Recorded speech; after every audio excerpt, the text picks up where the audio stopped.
Good afternoon, everyone. This is Grace Turner and with another word from the Lord. So, as you all know, we started our Spiritual Sanctions series last week. We talked about Bathsheba and David, right?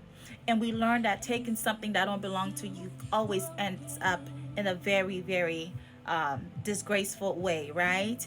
And now I'm continuing that series, and today we will be reading from First Kings chapter 21 and First Kings chapter 22, and I will keep going just so we can get a take on how God sees things. When you do evil and you think you got away with it, God always has a prophet, okay, somewhere waiting to come tell you what you did wrong, right? And sometimes when God brings those messages, our ego and pride gets in the way. We get upset that, oh, why is she telling me that? Why is he telling me that?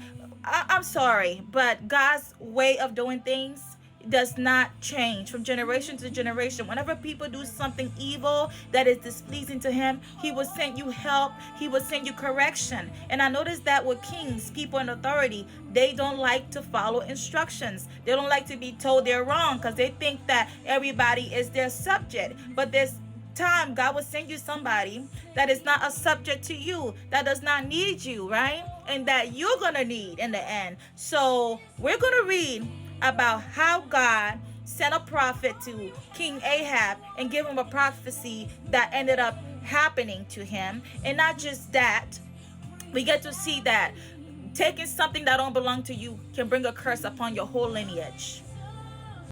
So one action from King Ahab brought a curse upon his lineage, right? So today we're going to continue our spiritual sanction series, and this message is titled still, What Have You Done? All right? King Ahab and Jezebel household. Okay? Continue. Okay. So now we're going to read 1 Kings chapter 21, okay? It says, sometimes later, there was an incident involving a vineyard belonging to Naboth, the Zerelites, right? The vineyard was in Jezreel, close to the place of Ahab in Samaria, right? And Ahab said to Naboth, give me your vineyard for a vegetable garden. I want to use your land to do a garden, right? And then Naboth responded, this is my inheritance. The Lord forbid that I should give you the inheritance of my ancestors, right? So Ahab went home very upset, and he told his wife Jezebel. And Jezebel went and conspired against Naboth in the council house and plotted on him in the behind the scenes, and said that Naboth did something bad, and Naboth ended up getting killed, all right, because Jezebel plotted against him. So Ahab wanted a land that belonged to Naboth to create a vegetable garden. And Naboth said, no, this is my generational inheritance. This land was given to me by my father and his father's father. So it's our generational wealth. But King Ahab did not take that funny. He went and complained about it to his Jezebel wife. And the wife went and plotted against Naboth and had them stone him to death. All right. And after they stoned him to death, God sent a prophet. All right. All right. God sent a prophet to King Ahab and Jezebel. All right.